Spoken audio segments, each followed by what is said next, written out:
Good morning, good afternoon, good evening, everyone. My name is Fälth from UN Women. I would like to welcome you to this webinar today on parental leave, smart companies taking a stand. We are very, very excited.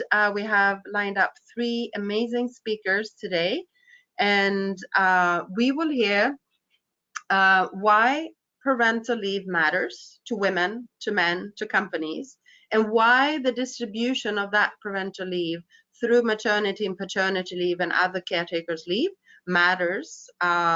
Who takes it and who doesn't, it matters a lot for gender equality and women's empowerment. We will see and hear from our panelists that parental leave is a great equalizer and lever for gender equality and women's empowerment. And we will hear about how good parental leave policies and practices can attract talent to companies because they have a good reputation for being a gender responsive business, how it helps retain women in the labor market and in the company, how it empowers fathers to take a more active role with their children, and how it equips companies with people, parents, who have additional skills that can be useful for the company. We call them Parentsmart companies, and we will hear a little bit more about that today. We will also hear about some of the challenges. It's not a straightforward road. It is not about having the government policy in place, the corporate policy in place. There is challenges around stigma and culture in the country, culture in the workplace, and we will hear some of these challenges today. Briefly, I will walk through the agenda. We, from UN Women, we are organizing this webinar as part of our We Empower program. It's a program that focuses specifically on the challenges and opportunities to promote gender equality and women's empowerment in G7 countries. And we are inviting speakers from the G7 countries, as well as the broader EU and the European countries, to join us to have those discussions, to really make it clear that gender equality has not been achieved anywhere in the world, even in the most advanced nations in the world, where we have many multinationals, many large companies that are driving this agenda. What can they help to do more, and how can we have other companies follow in the footsteps? We will start with a presentation by Thorey Vilhjalmsdottir from Iceland, followed by Dina Yorke from Schneider Electric, and the third presentation will be by Tiina Bruno from Sweden. And I will introduce them more in detail in a few minutes when it's their turn to make their presentations. We encourage all of you to send in your questions. You can look in the questions pane, and you can either raise your hand, but we encourage you to put in the questions. We will collect the questions and also bring them up in the Q&A session.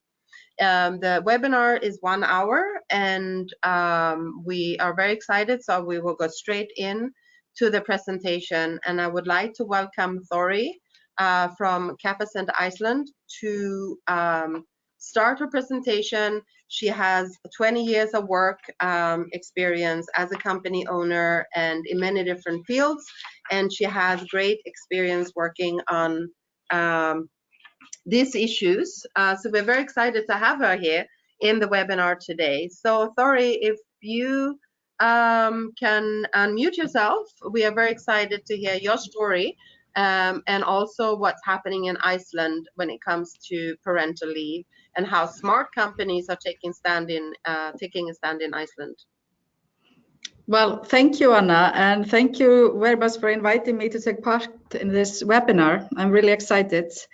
I will be talking from the standpoint of the Icelandic experience of parental leave, and also my experience as a consultant, where I've been working with leading Icelandic organizations on strategy for gender equality.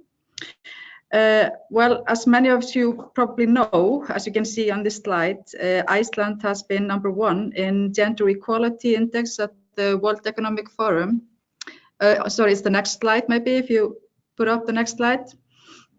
So we are very proud of this ranking. We have been #1 for like 10 years now, and sometimes like to call ourselves world champions of gender equality.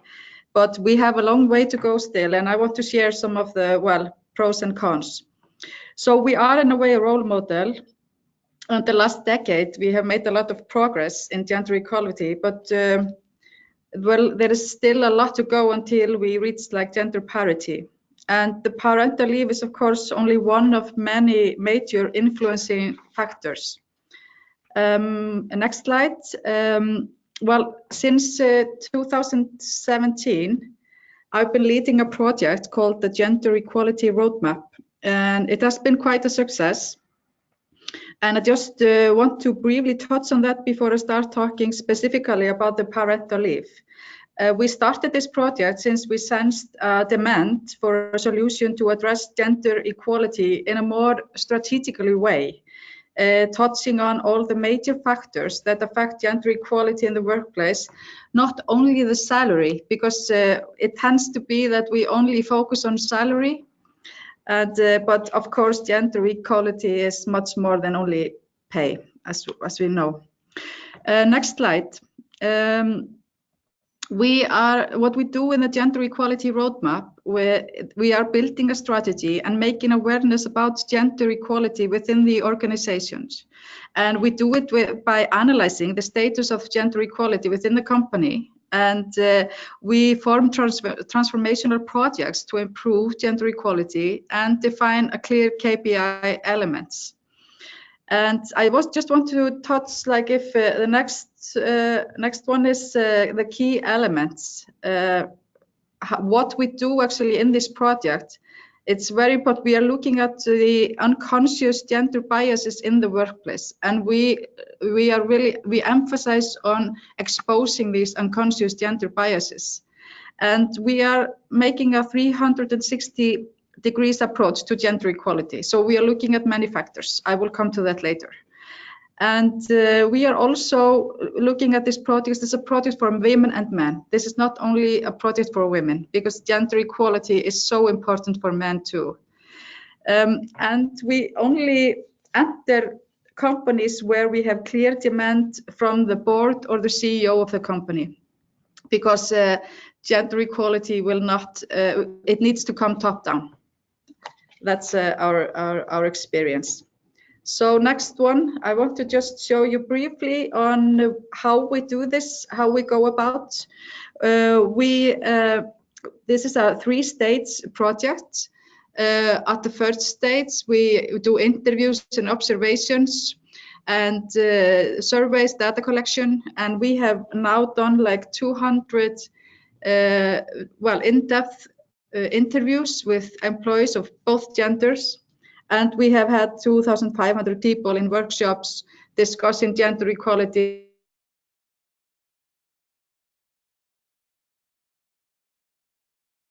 discussing gender biases, which has been a lot of success. And our assessment frame, like I told you, we are looking at the gender equality in a 360 degree approach. So if I can see the next, if you can push next, please. There you can see the circle there. That's our assessment frame. And you see that we are looking at role models, company pipeline, culture, communication, working environment, strategy, organizational culture. So there's a lot of factors that we look at when we are assessing the status of gender equality. So when we have seen the status of gender equality, we go into the second phase, where we form the transformational projects, but we do that with all the employees. So every employee in the company at one point needs to know the status of the gender equality and has the chance to influence on how we can improve it. And in third stage, we set up workshops and events, And we use the KPIs that you see below, these 5 KPIs, where we form goals for the next 3 years for each company. And they need to report every year on how they're progressing in reaching the gender equality goals, which is highly important because it's it's not good to come only in for a few weeks or months and then nothing. We need to be continuously reminding and working on progressing and and make progress on gender equality. So this is the project, and this is where I'm coming from. But I want to talk a little bit about the parental leave laws in Iceland. But since 1946, we have had legislation ensuring women to be paid maternal leave for up to 3 months. It has changed a lot during the years, but the most dramatic change was in the year 2000. Then we implemented new system that provided for 3 months paternity leave, which was quite revolutionary. So our system today is like this. We have 3 months for mothers, which is non-transferable, 3 months for fathers, also non-transferable, and 3 months for mother and father, and they can divide it or they can take it by either of them. So a mother can take 4.5 months and the father 4.5 months, or the mother can take 6 months and the father 3 months, which is more usual. I will talk a little bit more about that. And they will receive payments from a governmental fund for the amount of 80% of the average of the parent total wages. But there is cannot be above certain or below certain limits, and these limits are maybe what have been an issue for us the last years, and I will talk a little bit about that. But we have now a new legislation coming up, hopefully this year, where we will prolong this, and it will go from 9 months to 12 months. And it's very important, these non-transferable, that the months are non-transferable from father to mother, these 3 months and 3 months. So next one, please. I just want to tell you a little bit about the lessons learned. And if we start at the far left, in 2007, when we have had this legislation from 2000, the average number of days used by father was 101 and mothers 181. So that's quite, that's really a lot of progress only in these 7 years. And the result, as you can see there, was that the fathers were building up closer relationships with their children, and women and men are more equal footing in the workplace. We saw a lot of difference, and especially young women, they were experiencing much less hindrance in when they were hired. Well, of course, it's illegal to ask them if they are going to have children, but before 2000, of course, women felt that it was hindering for them to be young women having a child, because, well, not even if they were pregnant, but they were maybe going to be. So now that has changed a lot. And and then in 2008, after the recession, well, because we were really badly hit by the recession in Iceland, so we really had to cut the payments, and it was cut by over 40%.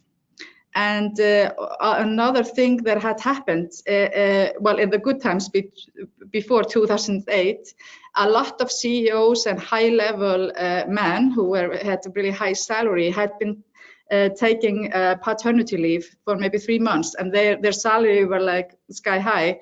So the fund was going much faster than was expected, and I think it was like 4 times what was expected that was taken from it, because it came really a hype to take paternity leave, which is good, but it was expensive. But and after 2008 and to 2011, because of this limit, that the limit was now much less, and the fathers could take much less from the parental fund. It led to the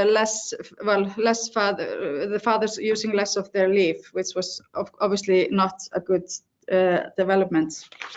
And in 2008, 90% of fathers took paternity leave, but in 2016, 8 years later, it was down to 74%, and that was because of this limit that we have on the salary. And at the same time, the fathers were using less of their leave. In 2016, fathers took an average of 75 days instead of the 90 days that they were entitled to. And this is something that we have been noticing a lot in our assessment with these organizations that we're working for, that the fathers are not really using the 90 days that they have. They're always using less and less, and most of the companies that we are working with, we see that the fathers are using maybe 50 to 60 days of the 19 days they are entitled to, which is really a shame.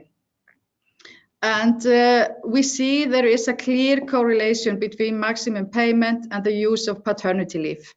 That's obvious that we see that the lower the roof, the fewer fathers are taking paternity leave.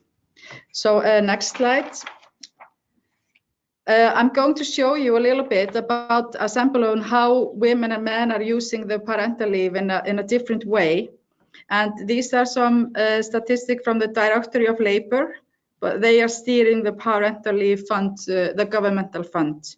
And there you can see women who are taking parental leave who have been taking it for 0 to 3 months. And on the horizontal level, you can see it's from January 2017 to July 2018. So that's time periods. And you see the quantity there. Also, it's around 1,400 from like 1,200 to 1,400 women at each time. So, and now let's look at the men. And you see that the distribution is even with the women, but now we see the men, and you see the distribution is not even there. Most of the men are taking their parental leave during July. So July 2007, July 2018, and a little bit during the Christmas also. So this is what we see a lot in the companies, that the men are distributing their leave, so they are not really leaving the office. So they are juggling their projects, and they're still controlling everything at the workplace, but still they can be a little bit at home. While the women, as we can see in the next slide, then we are looking at women on parental leave for 6 to 9 months. The women, they tend to go for a much longer time, up to 300 days, which is much more than they are paid for. And they just leave completely, so they will miss out a year of their career. And so they are really lagging behind when they come back. And you can see that during its time there, each month, there is around like 150 women at each time taking a parental leave from 6 to 9 months. If you look at the next slide, you see men who are doing parental leave for 6 to 9 months, and they are like from 1 to 5 each month.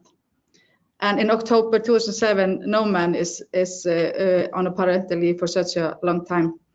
So obviously, the goal of this legislation is for women and men to take equal time from work and to distribute it well equally. But we see that we are not there yet, and there's a lot to go. So I just want finally to emphasize important factors, and I just took there are like 4 findings that I would like to share, and are maybe the main points, and what we think are most important is that the paid leave, it needs to be for both parents. We have to, well, gender equality will not be reached until men and women divide their parental leave equally between them. And that's a very important factor. It's not enough only to pay the women, you need to pay the men, and it needs to be equally accessible. Number two, it matters a lot how the parental leave is used. Well, when it's used like this, like we were showing there, women take a long leave, usually for around 250 to 300 days, but the men much less, or around 55 to 60 days, when they're entitled to 90. Well, this causes the women to lag behind and losing a year, while the men, they are juggling and they are really continuing their career. And this is where we can see the gap between women and men in the workplace starting. And here in Iceland, we have very few women CEOs. We only have 12% women CEOs of the 100 biggest companies in Iceland. So, and also only 32% are in general managers. So that's really a sad story for a country that is #1 in gender equality. Number three, salary matters. It is very important that, well, when men have higher salaries in general, and therefore it's more practical that the mother stays at home. This is what we see a lot. That, well, it's we have a pay gap everywhere in the world, and men usually get higher salaries. So when you look at the best economical decision for each home, it is better for the men to be working. And this, well, so both parents are stuck. You know, the woman is stuck at home and the man is stuck at work, because the man, the millennial generation wants to stay home with their children, both the women and the man. So it's really not a good situation when we have the gender pay gap. And number four, we see culture hindering men from taking paternity leave. And this is, unfortunately, we still have this male and macho elements in company culture, where the older generation is not really understanding why the younger men want to go on a paternity leave. And even it's sometimes difficult for them to go for 3 months. So for going longer than that, maybe 6 months, is still really hard for them. And you can see how few they are. They're only like 5 or 6 on each month, taking this long paternity leave for 3 to 6 months. So it must be kind of hard for them. And we experience that they are really having a hard time. And it's not like they get it straight from their management team or from their bosses, maybe. It's more from the company culture, more of an attitude and lack of understanding. So I'll stop there. Thank you so much. I think we have received a few questions already, but we will keep them towards the end. I think very insightful, and thanks also for pointing out the importance of public policy and the journey in Iceland going also now shortly to 12 months. Of course, this is very important where the provisions are linking to the access of childcare. So you might resolve for one problem, but what happens also after the parental leave? You also pointed at some areas, both on equal pay, parental leave, but also the commitment from CEOs. This is very much in line with our women's empowerment principles. Principle 1, really engaging the CEO and corporate commitment and high-level engagement on gender equality in companies. Our principle 2 covers the equal pay, parental leave, and other workplace issues. There's a whole range of different issues that need to be tackled in parallel, and that one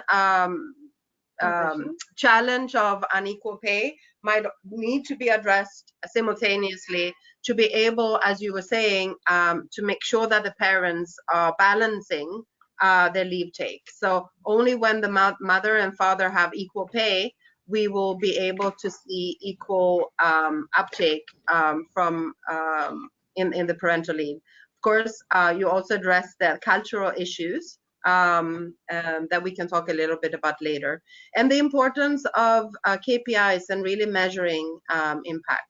So I'm handing it over to Dina. We'd really like to hear what you have been up to in Schneider Electric, and I'm handing it over to you. Thank you so much, Dina, for being here. No problem. I'm happy to be here. So I'm Dina Yorke. I'm in the Global Diversity and Inclusion team of Schneider Electric, and I'm very excited to be here to talk about the Global Family Leave Policy. I was also the project leader of this particular policy, working with our rewards and HR services and HRBPs in developing from scratch this policy that would set the global terms. But I wanted to give you a little bit of a background about Schneider Electric. So we are leading the digital transformation of energy management and automation. We're about 26 billion euros in revenue, and the revenue is spread pretty evenly across the globe. We're about 140,000 or just below 140,000 employees, and again, those are evenly distributed, about a third in each of the major regions. And it's a diverse mix of employees. About 60,000 of our employees are working in our plants. So hourly blue collar workers, all the way up to software and hardware engineers working in our R&D centers. So this played a lot into the way that we were thinking about how do we roll out a policy that really would cover the diversity of our employee population, as well as understanding where we were across the 100 different countries that we have employees based in. If we go to the next slide. And at Schneider, we believe life is on. It's on for our customers, our employees, and our communities. And it's really around our belief and our mission that, access to energy is a basic human right. We know that when people have energy or access to electricity, it really does make the lives easier. So we build solutions working with our customers on how to provide and deliver safe, efficient, and secure power. So this is really the full over mission of Schneider Electric. And that sense of really making sure that everybody has access to basic rights really fills into our D&I ambition, if we go to the next slide. And our ambition says, we want equal opportunities to everyone everywhere. What we mean by that is that we want our employees, when they come in, to have the full potential or have the opportunity to reach their full potential through development, through opportunities. And it doesn't matter where your background or where you're based, you have an opportunity to grow within the company. We have a multi-hub strategy, so we have 3 centers in our 3 regions where global roles are available and people can grow. No longer do you have to go to a single headquarter to really grow within the company. The other piece is that we want to uniquely value the diversity that our employees bring in. We recognize that each of us has a unique aspects that come from our background, our education, our experiences, the way that we think, and we want to leverage that because we know that is how we will grow, that is how we will innovate, and that's how we'll have an engaging environment. And then last, we want to make sure that everybody feels safe. And what we mean by that is that they feel safe to be their authentic self. They don't have to cover aspects about themselves. And we know that when people feel that way, there's that sense of belonging and that sense of being able to contribute at their very best. So this is really what drives our overall strategy, if we go to the next slide, around diversity and inclusion. It's really what we believe is inclusion is the solution. That's how we will leverage the breadth of the diversity and experience that we have within 137,000 employees. So we have 4 pillars. The first is really about how do we develop, attract, retain the different diversities within our organization. And the next 2 pillars, the second and the third, are really about building that inclusive culture.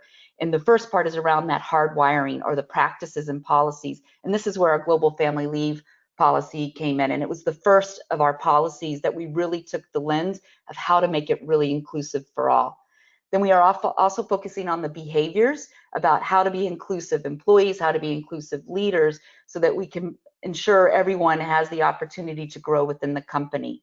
And then the 4th pillar is around advocacy. What we've learned on this journey is it's important to share our best practices, which is one of the reasons I'm here, but also to learn from others and also to partner. And I think if we go to the next slide, what we've done is we've really done a partnership with the UN Women Group.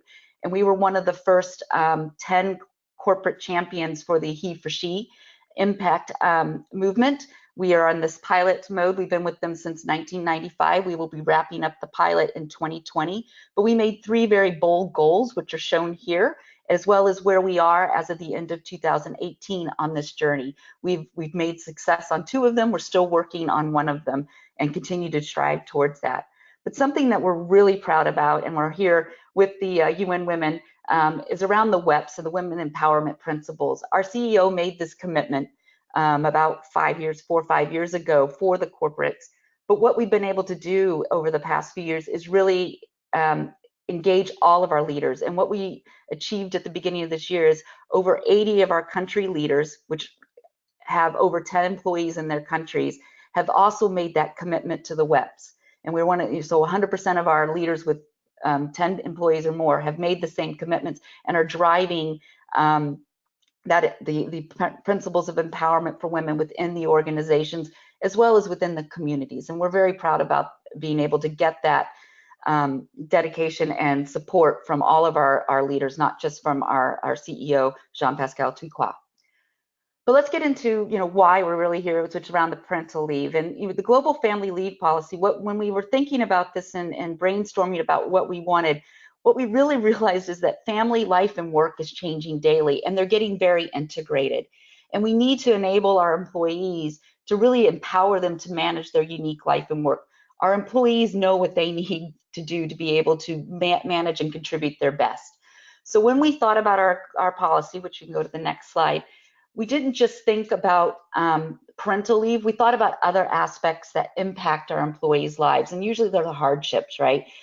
Usually parental, it's a happy, joyous moment, but we recognize that there are other moments in our employees' life that they need time to step away from work, and we wanted them to feel that they could do that. So our global leave family leave policy is beyond parental, but parental's half of it.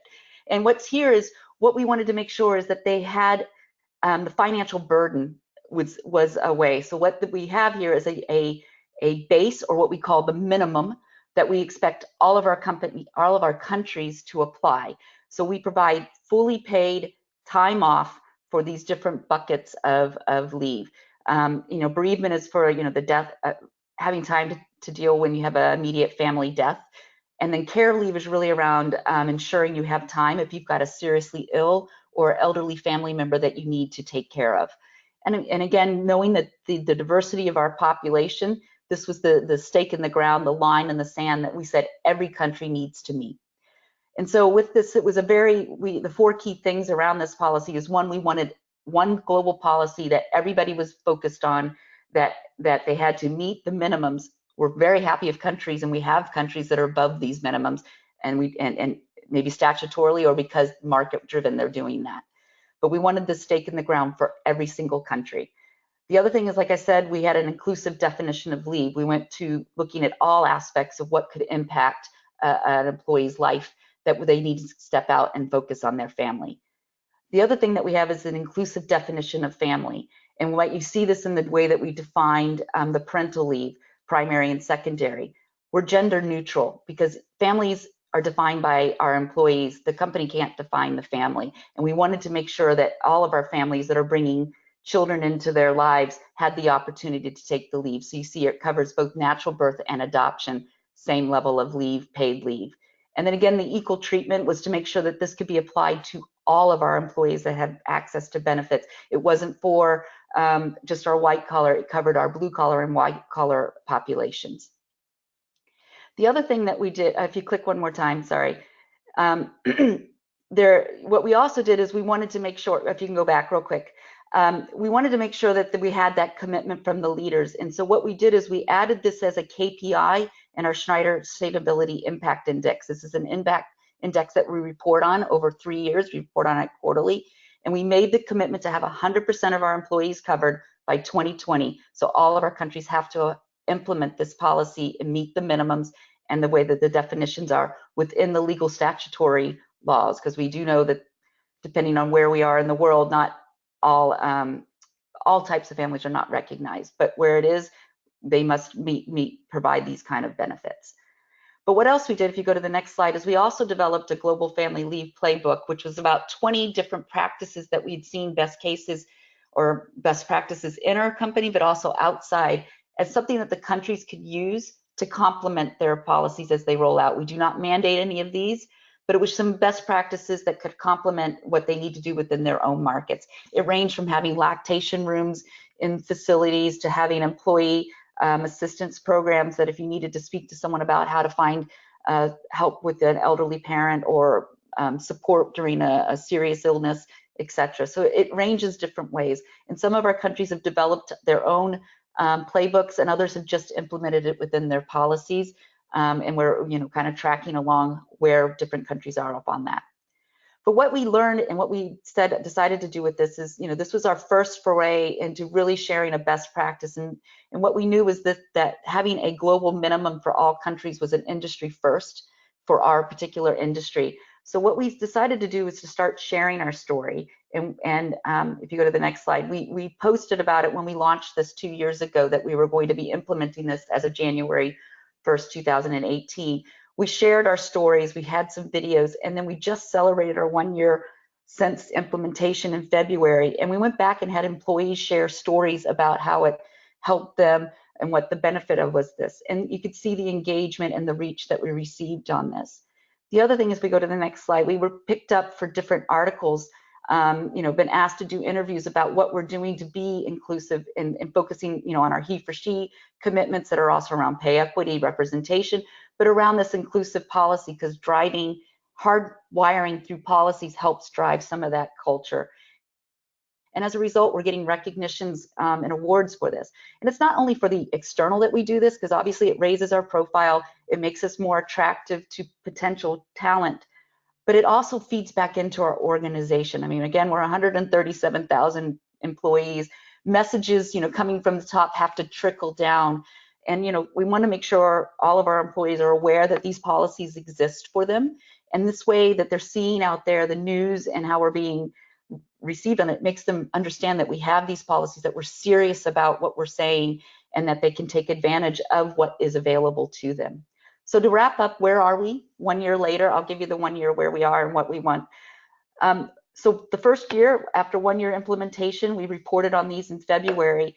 We had over 59 of our countries were fully implemented, which covered 75% of our employees. So what that meant was 7 out of the 10 of our top countries had implemented it, including the United States, Mexico, and Canada. Which, and if you're from those markets, we have nothing from a statutory purpose from a paid leave. So, we're very proud about being able to achieve 75% in year 1. We're tracking where we are right now. Preliminarily, I think we'll be near 95 by the end of this year, and we're on track to have 100% by our goal at 2020. So I'll wrap up here and look forward to questions at the end.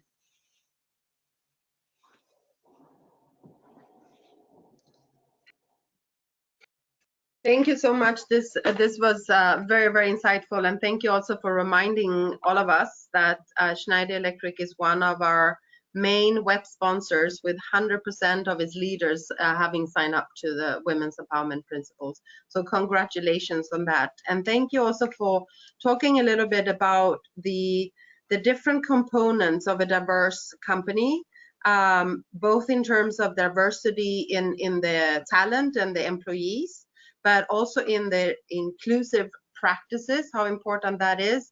And even more so, I think it's inclusive behaviors. But also we hope to learn more from the good practices and the advocacy that you're making, both from the HeForShe initiative, but also otherwise. And we heard again the importance of reporting and holding leaders to account. So thanks for sharing also some of your KPIs. Time is running. We have Tiina next. We are very excited. Tiina Bruno from Sweden with the Parentsmart employer will talk to us a little bit about, from a slightly different perspective. I won't take more time. So Tiina, over to you. Thank you, Anna. I'm very happy to do this webinar with you again here, and I am talking a bit differently, not so much about what we actually do in our company, but more on the topic about parental leaves. And Parentsmart Employers is an initiative that has inspiration from the Swedish model, but focus on exchange of experience and best practice on an international level. And it all started actually around 10 years ago. I am a mother of 3, a management consultant, economist, and I was talking about modern leadership and what's needed. And I posed a question to 100 managers with kids and got amazing stories back, spread in a book in Sweden in 2010. And we spread a model for how to both support and get value back from working parents.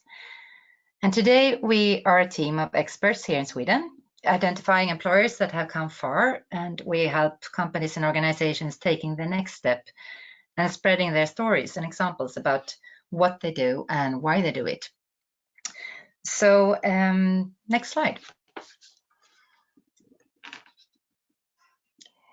The question I posed back then to those 100 managers revealed something great, but actually not new.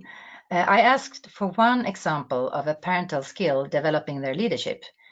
And as you can see here, there are many examples. We have now a list of about 80 skills used by parents at work all the time.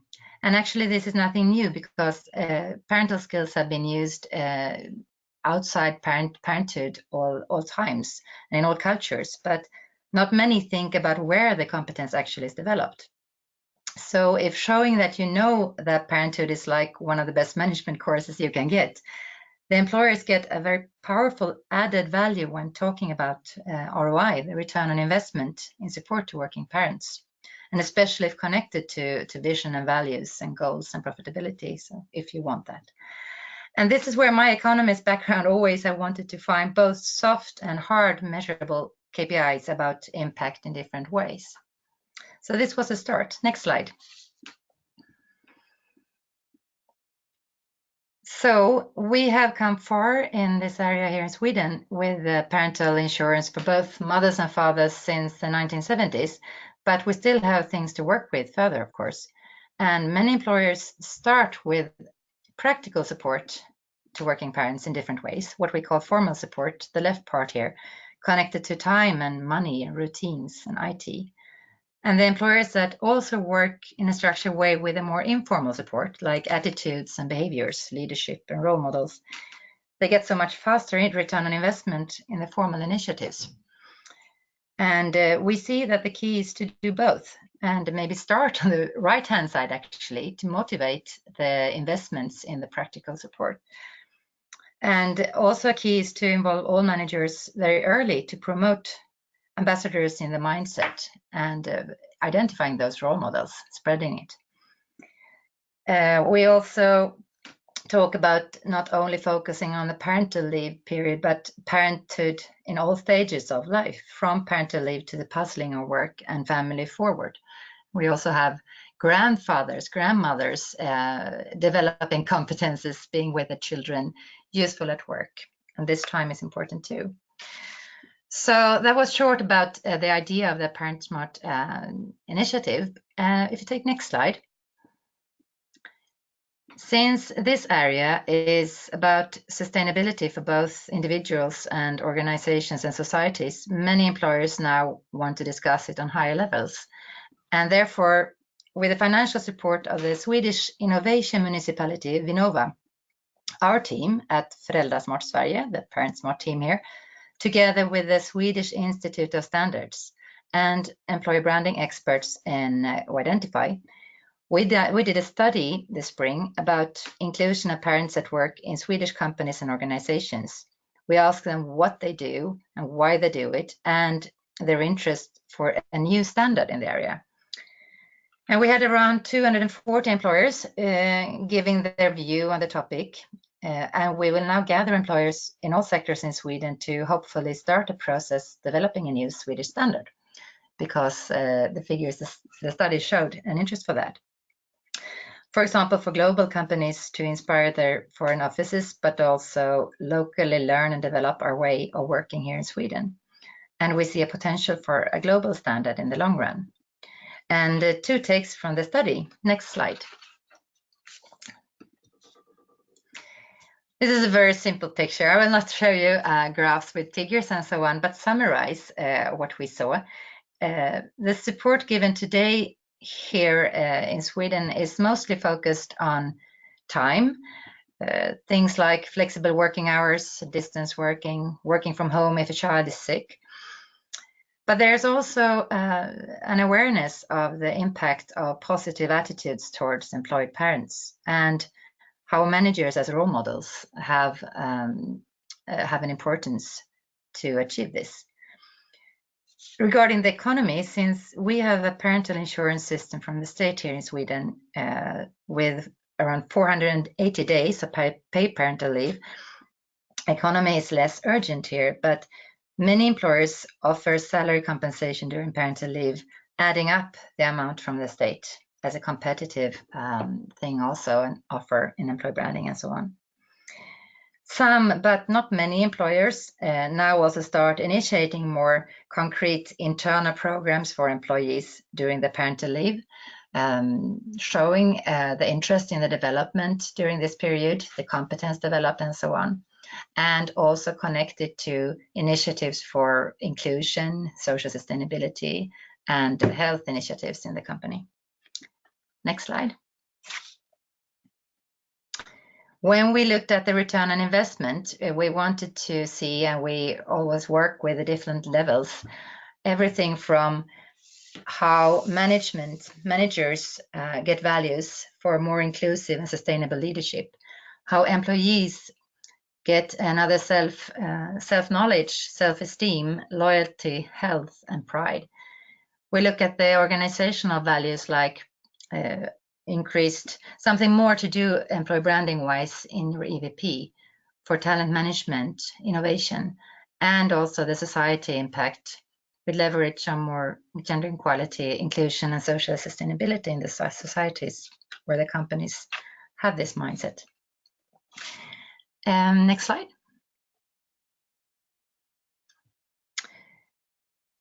As I said, I will not show the exact figures on the results, but to summarize also what they saw when we asked about the return on investment, both top of mind and more structured. The most clear values had to do with more engaged and satisfied employees, retention of competence, gender equality and attraction, and health. And some employers also saw how this gives higher productivity and competitiveness from a broader perspective as a consequence of everything above. But engagement and retention was the biggest reason to invest in support of working parents here in Sweden. Next slide.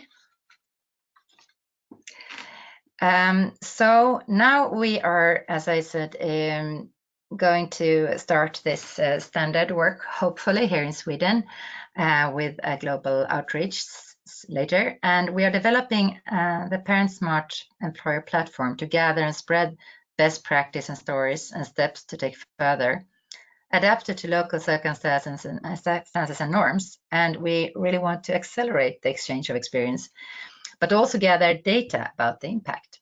And we are interested in all types of exchange of experience with employers in different countries. And in cooperation with you and organization, we also welcome study visit groups to Sweden to exchange experience with Parentsmart employers here. And it's not one-way inspiration from Sweden, since there are so many things to learn from other countries that we have missed here in Sweden, even though we have come far. So having done this with groups from different countries, it's very interesting to see how the relations and the exchange of experience can develop all faster, closer, and together.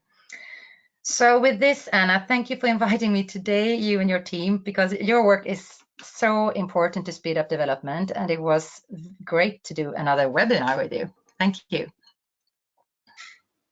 Thank you so much, Tiina. And for those who missed the previous webinar, I think it was a few years ago, so it's great to see all the progress that has been made over the years in Sweden.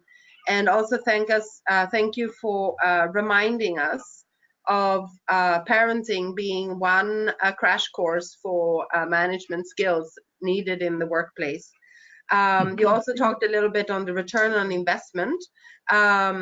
I addressed some of them earlier in terms of attraction of talent and retention, but one element that you addressed that also has come up in the question, so this leads us very well into the Q&A, is around productivity. So there has been a few people asking about how do you address like the parental leave, parents being away, linked to work performance, and the cost of offering leave to the companies are offering leave to their employees. So I'm going to go through a few questions so that we can take one panelist after another. Since time is very short and we have only a few minutes left, so I'm going to go through them. But this point that you made on productivity, Tiina, is something that some participants have tackled in their questions. Okay. There is also in terms of I think this was linked also maybe in the Icelandic presentation. How do you measure the uptake of parental leave over time when you have other factors that might influence, like fluctuation in birth rates or in other influencers? How do you make those measurements? There is also a number of questions around re-entry programs. So both from a government and a corporate policy level, in terms of women taking longer than the actual parental leave period and might stay out for a few years, are there any good practices around those policies that help onboard women who have been out of the labor market for some time? And are there any innovations or policies around job sharing? Is that an option to help with balancing work and life? There's also a question for those, particularly those that are coming from countries where there's no public policy around parental leave, or very minimal, that only gives a few days of absence. What are the recommendations for companies? What can they do to facilitate a better policy for their employees, but particularly for SMEs? What can SMEs do with the limited resources that they might have at their disposal? Are there any particular recommendations to the smaller companies? Finally, there was questions around the difference between primary and secondary leave. Could they be equalized, that the primary and secondary leave take the one caretaker, that those could be equal in number of weeks? Could they be taken together? And I just also wanted to, I had a discussion with somebody from Australia this week, and they pointed out actually quite interesting measure. I wonder if there's any feedback. I don't want to put anyone on the panelist on the spot, but where they have given a woman employee 150% of her salary during the period that her partner, who works for another company, is taking paternity leave. So I'd leave it to that, and maybe we can start with Thorey in terms of tackling the responses to some of these questions. Yeah, thank you. And it was really interesting to listen to all the other panelists. Thank you so much for your presentations. Well, first you were talking about like how to measure in terms of fluctuations in child's birth. Well, I think we are always just measuring it relatively to what at each point, relatively how many women and how many men. So it doesn't really matter the total quantity of women and men, it's only how relatively they are dividing it between them. So we are always trying to see that proportion being as equal as possible. So I just want to hesitate that is really, I think, well, the most important factor in it is that the men are taking the paternity leave as equally as the women are doing it, the parental leave. I think that's the most important thing, really. And well, in terms of not having a public policy, Well, we are not quite familiar with that here, obviously, because we have had that for such a long time. But obviously, most of the companies are, well, they're competing about talents, and especially for the new generations, for the millennials and the digital native generations, they are really demanding to have equal opportunities to stay at home with their children. And I think it's crucial for companies to be able to have a policy in terms of parental leave if they want to retain the best talent. So I don't remember all the questions. Is there anything else that was specifically to me? No, let's see if maybe the other panelists also have some insights to the questions, and then we can see if there's something left afterwards. Okay. So Dina, over to you. Sure. I can come from the perspective of living in a market where there is no government sustainability plan or policy, I should say. And, it's being left on the companies to kind of fill that void. And, that was a main driver of definitely for our policy, was to ensure that we had policies that help both our male and female employees be able to take time for their family. And so, for us, that was a driver of that. And we see it exactly. It's a way to attract the future talent to the organization, but also a way to retain our talent. And that, from a business perspective, is very important. And I think someone asked about the productivity, or how do you manage that? What we did is the cost of making up or filling the gap. When we looked at what it cost us on attrition, if we could just reduce attrition by 0.5% or 1%, it more than paid for itself, the cost of paying for family leave. So, that was the way that we built the business case, looking at what, the populations that were going through that. You have to look at it from a holistic perspective. We're still working on the metrics to be able to track all this, because when you're in 100 different companies on countries, they're all on different tracking systems. So we don't have a global tool yet to do that, but we are going to be doing some deeper analysis in some of the markets that are more significantly impacted by this particular policy. And then I heard, the question around, are there other things that are done to be able to really empower flexibility? And, we're still on this journey. We're always looking for innovative approaches to, job sharing. I think it's heard that's something that we're, considering and looking at best practices out there. We do have part-time options today. We have flexibility principles in place where you have the ability to work from home, telecommuting. And it varies by country, the depth of that, but again, it's tailored to the market. And then someone was asking about, coming back into the market or coming back from leave. We have some pockets of that. In India, we have a program that was focused on asking individuals, specifically women, that maybe have had a gap for 5 years to come back in. We've done some internships such as that in the United States as well, but we don't have a global practice yet today that is really addressing the return to work, the returnships as we call them. But it is something that we're exploring, and I know other companies are too.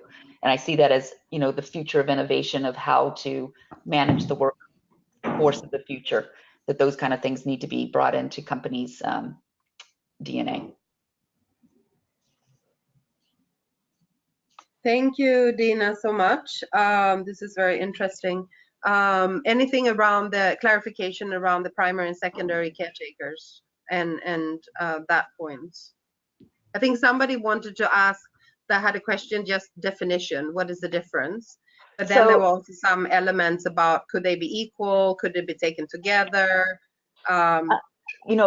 So again, we let the markets decide a little bit, but primary, in the way we define this, and we borrowed from another company as well, was the primary is the parent that in the family that's been decided that they will be the primary caretaker of this child that's brought in, meaning they will be needing to take the most amount of time initially. And again, you got to remember, I'm dealing with different countries that had 0 to nothing, and to that already have, like Iceland and Sweden, that have these awesome programs for both mothers and fathers.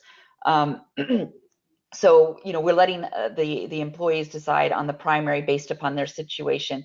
And then secondary, it was just, that was the second name that we used to say this is the one that will be supporting that. So that's how we define them. I get some pushback because some people make assumptions that secondary is automatically the father, and we're calling that a secondary parent, but you're not. We just use those terms to allow for gender neutrality in the definitions. Thank you. Thank you so much for that. Tiina. Yes. I choose to comment on also on the productivity question. I have a colleague calculating a lot on those KPIs and figures, and what we see is, for example, how the years with small children affects sick leaves and health in companies, and how just the lower sick leave figures that can come if you support working parents in a different way, how that can have impact in an economic way, and like 1 year's salary if you have 1,000 employees. And we also see how the motivation engagement raise affects productivity in different ways. So that's a very relevant question and very interesting to follow how that is measured. The other thing I wanted to pick was how to, when you get back from a parental leave, what to do then. And that's also so important that when you get back, everything should go back to normal. I mean, you have a completely different life. The puzzling with work and family should start actually before you start working, with management interest, leader interest in how you want to combine your work and family, but also the interest in how you want to use your new skills. So to not only focus on the parental leave period, but also the very crucial months when you have started working again, and to be curious as a manager about your employee development can have a big impact when you feel that you have just lost time. And the third thing was about the countries where there are not the countries or the companies who don't have so much means to do big things for the employed parents or paid parental leave and so on. Back to the beginning of my presentation with the interest for the competence developed, those kinds of things, the informal support, management interest for how you develop, that can be done everywhere in the world, no matter which culture or organization, and it has a very huge impact on how you feel that you contribute and can handle the combination of work and family. So that was the three I remembered. Thank you so much. And there was also some more practical questions around the sharing of this webinar. So the recording will be shared to everyone registered, along with the slides. So for those who have those questions, we have clarified that. We have, before we close, and I would like to take the opportunity to thank all of our panelists and participants today for joining us. This is a very exciting topic.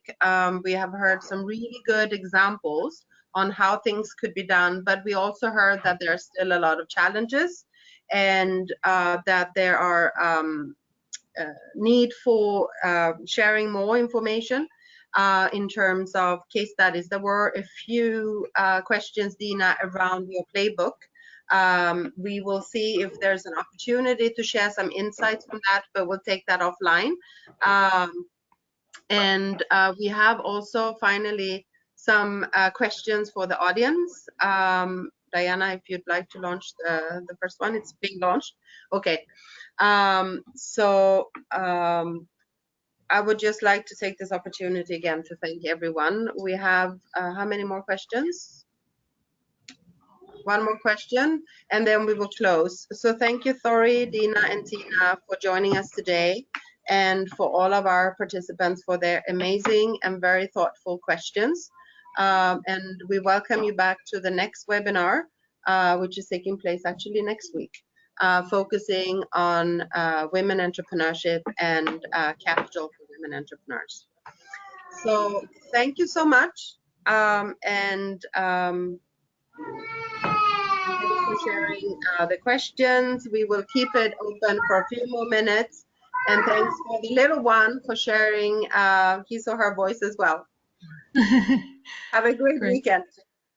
Thank you. Thank you, Anna. That was good. That was really good. Actually, on parental leave. I love